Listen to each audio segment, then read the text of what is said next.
William White's Directory of Hampshire and the Isle of Wight, published in 1859, needed 7 pages to list the addresses of 500 or so, as he calls them, seats of the nobility, gentry, and clergy. Of course, many of those were relatively small, but that was clearly the publisher's prime market. He sold a copy to everyone on the list. Private owners were either aristocrats whose family had long held estates, like the Wallops and the Paulets, or the old nouveau riche who benefited from the dissolution. And then there were the new nouveau riche that Nigel has just been telling us about, that Cobbett hated, who profited from paper transactions from the city. They'd also profited from slavery, from the East India Company, and of course admirals from prize money. Cobbett, of course, hated the new nouveau riche, much as some of us might look down our noses at an East End barrow boy who's done well and bought up the local big house. Now, fast forwarding to the swing riots in Hampshire, and in particular one of the enduring stories, which is the hanging of 21-year-old Henry Cook for allegedly attempting to murder William Bingham Baring, a magistrate. He, Cook, is still remembered as a hero of Labour history, and in 2009 a plaque was unveiled by the Unite Union in St Mary's Church, Mittredeva, where he's buried. William Bingham Baring, who grabbed the collar of a spokesperson, at which Henry Cook aimed to blow at him, either with a stick or a camera, according to different accounts, and he knocked off the JP's hat. For this, Cook was hanged. This is not the place to go into the justice or otherwise of this sentence, but I want to look into the man who was attacked, William Bingham Baring, and his family. Interestingly, he's remembered for another story, which the Times made a great show of.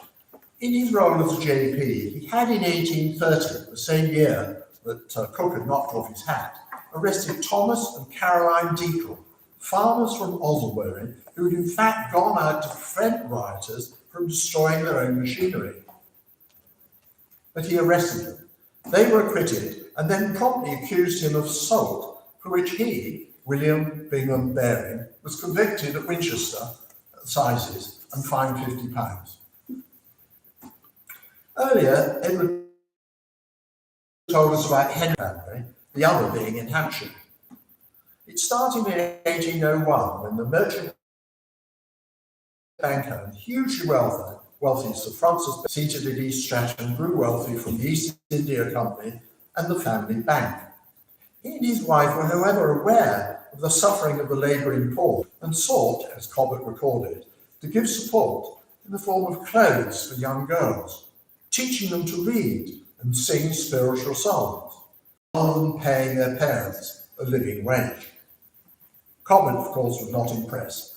The labourer, he wrote, must have his belly full out of wages and not from the benevolence of others. Sir Thomas's brother, Alexander, so we've got Sir Francis the father, Sir Thomas's heir, Alexander, was more in the family mould. He joined the family business and in particular made deals in the USA at a time when memories of the American Revolution were still alive. In 1798, he married when Napoleon sold the state of Louisiana, as it was to be, to the US government. And the government paid with American bonds, which bear English. At the time of the swing riots, Alexander Baring, like so many of his kind, was MP for a borough in Cornwall. William Bingham Baring was in waiting for his father's estate, the Grange, later his title, Baron Ashburton, with Ashburton Court, of course, in the Hampshire County Council headquarters. Interestingly, William Bingham Baring generally seemed to have voted with the Whigs, and he won Winchester as a Liberal in 1832 and 1835. He later became a Tory, by the way.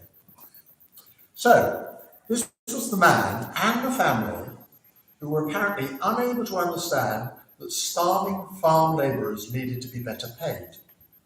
It's difficult not to see this blindness to some degree created by one or their other, very profitable ventures, slavery.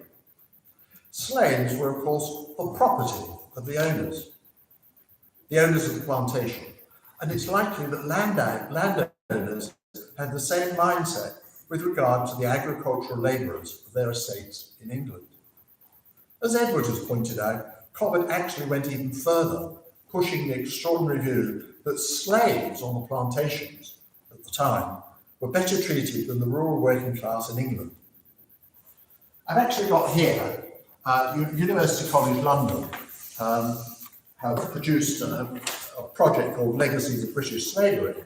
And if you look up Baring, under that, there are 7 names, and I'll hand these around, I hope they're enough.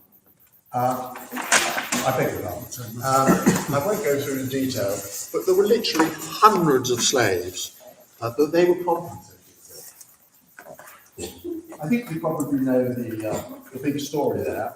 I won't go into it, but there's just one fact worth noting. With the abolition of slavery, in total, slavers received £20 million compensation from the British taxpayer. Now, people reckon that that's at least 59 billion, and some people have said it's much, much more. So these people their slaves were bought by the taxpayer for huge sums of money.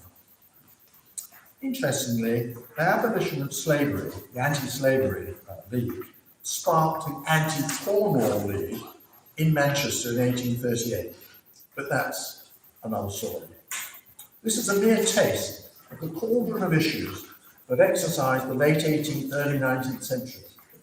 Others, some have already been mentioned, include fears of a French-style revolution, the aftermath of the Napoleonic Wars, industrial revolution, not only for threshing machines, but more broadly, tithes, the issue of tithes, the Corn Laws, whereby cheap corn was prevented from being imported, non-conformity and threats to the Church of England, and there were many, many other issues. It was obviously an extremely interesting period. There were several people here and know a lot more about it than I do.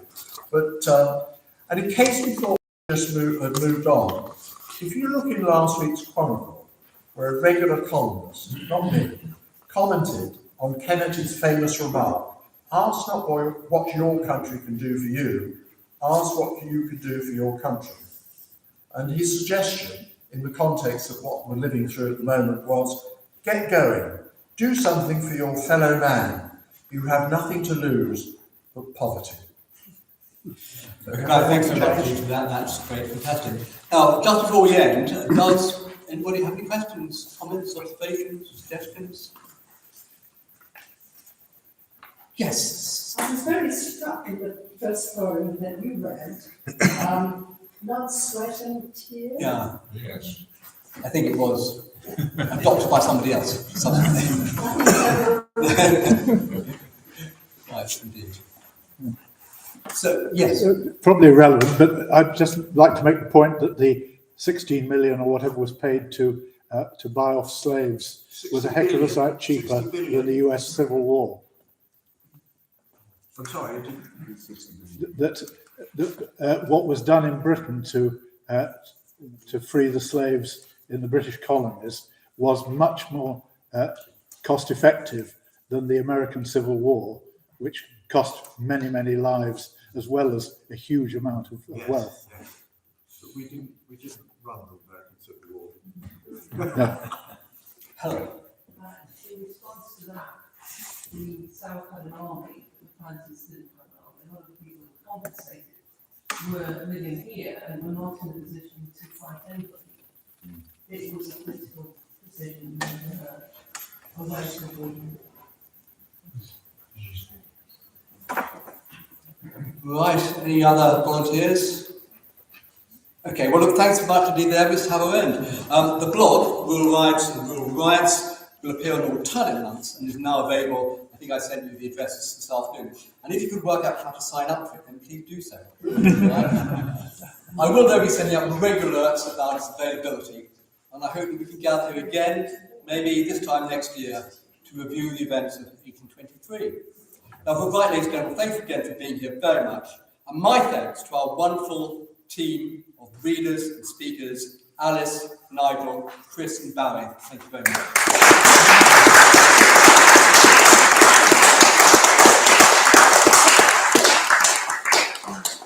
And a round of applause for Edward. Yes.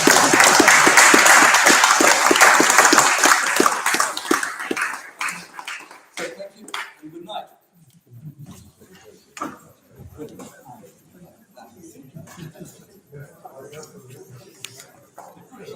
Well done. I'm going to sum off.